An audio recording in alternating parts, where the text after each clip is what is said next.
منافقوں کو چھوڑ دے تو عاشقوں میں بیٹھ جا، منافقوں کو چھوڑ دے تو عاشقوں میں بیٹھ جا، وہابیوں کو چھوڑ دے تو سنیوں میں بیٹھ جا، وہابیوں کو چھوڑ دے تو سنیوں میں بیٹھ جا۔ آئیے ایک اور کلپ ڈاکٹر صاحب کی سنیں، یہ انگلش میں ہے۔ وہ کہہ رہے ہیں رسول اللہ ہی نہیں بلکہ کسی بھی نبی کا برتھ ڈے نہیں منا سکتے، میلاد نہیں منا سکتے۔ آئیے سنیے۔ Of personalities and celebrating birthdays of people who have died, this leads to shirk for sure. Like celebrating birthdays of religious leaders, whether it be Jesus Christ, peace be upon him, whether it be Buddha, whether it be any messenger. Celebrating that is haram because that comes in worship. Celebrating birthdays of any religious personality, of any hero, that leads to idol worship, that per se is haram. But celebrating birthday of individual human beings per se, it is makruh according to me, it leads to things which are haram, so therefore should avoid it, and that's the reason we tell to our people that avoid having birthday parties, etc., because it leads to haram activity. Hope that answers the question, sister. پوری بات کا مفہوم یہ ہے کہ کسی بھی نبی یا کسی بھی مذہبی لیڈر اس کا میلاد منانا، اس کا برتھ ڈے منانا ڈاکٹر ذاکر صاحب کہتے ہیں کہ حرام ہے، اور ان کے بعض علماء کے نزدیک تو شرک بھی ہے۔ وہ انشاءاللہ میں آگے بھی دکھاؤں گا۔ کچھ لوگوں نے میلاد النبی منانے کو شرک بھی کہا ہے۔ میں آج تک یہ سمجھ میں نہیں پہ آیا کہ کچھ علماء ان کے حرام بولتے ہیں، کچھ شرک بولتے ہیں۔ پہلے یہ خود طے کر لے کہ ہے کیا، یہ پہلے خود طے کر لے، ان کا خود اتحاد نہیں ہے اس تعلق سے۔ لیکن آپ کو پتا ہے ڈاکٹر ذاکر نائک کے استاد کون ہیں؟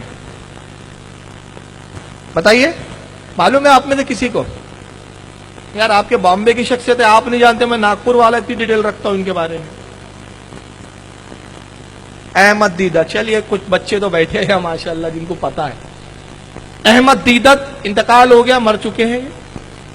یہ ان کے استاد ہے ڈاکٹر ذاکر نائک صاحب کے۔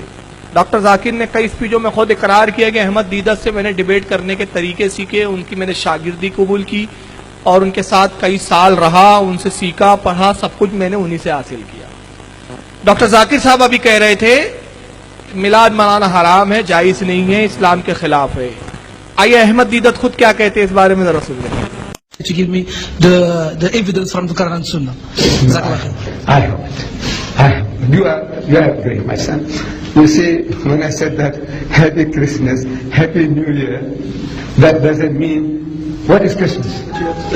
No, what is Christmas? It's pagan festival. What is Christmas? What does Christmas mean?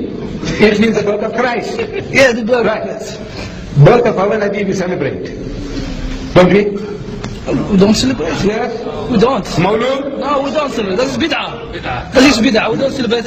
You are... Neither the Prophet Muhammad in his life nor the companion has been celebrated this. There are millions of Muslims, including myself.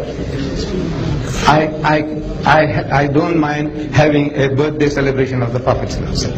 You say bid'ah? I said, okay, my son. I'm not going to argue with you. I don't want to convert you. I don't want you to convert me. You see? I'm not here. But Quran and Sunnah will judge between us. Okay, leave it to Allah. That judgment leave it to No, how Allah. can we leave it to Allah?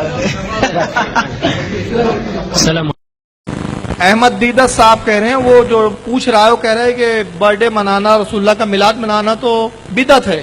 Ahmad دیدت اس کو cross کر رہے ہیں کہ وہ کہتے ہیں کہ نہیں، رسول اللہ کا میلاد منانا بدعت نہیں ہے بلکہ جائز ہے، اور میں نے ملینز، کئی ہزار لوگ، کئی سو لوگ، کئی لاکھوں لوگوں کو خود دیکھا ہے کہ رسول اللہ کا جشن مناتے ہیں، بدعت کیسے ہو سکتا ہے؟ تو احمد دیدت بدعت ہونے کا انکار کر رہے ہیں، ڈاکٹر ذاکر صاحب بدعت اور حرام بول رہے ہیں۔ تو اب مطلب یہ ہوا کہ ڈاکٹر ذاکر صاحب کے استاد جو ہے وہ خود پکے مشرک ہیں۔ تو چاہیے کہ ڈاکٹر صاحب سنیوں کو بعد میں پہلے کچھ فتویٰ دے، ہمت ہو تو ڈاکٹر احمد دیدت کو پہلے وہ کچھ فتویٰ دے کے بتائیں، اور اپنی اسپیچ میں وہ کھلے عام طور پہ اعلان کرے کہ حضرات میرے جو استاد محترم احمد دیدت ہے وہ پکے چھٹے ہوئے مشرک تھے، اور وہ مشرک اس لیے تھے کہ انہوں نے میلاد النبی منایا، پکے بدعتی تھے۔ جس دن وہ یہ کر لیں گے ہم سمجھیں گے واقعی یہ انصاف پسند لوگ ہیں، سب کو ایک ہی عینک سے دیکھتے ہیں۔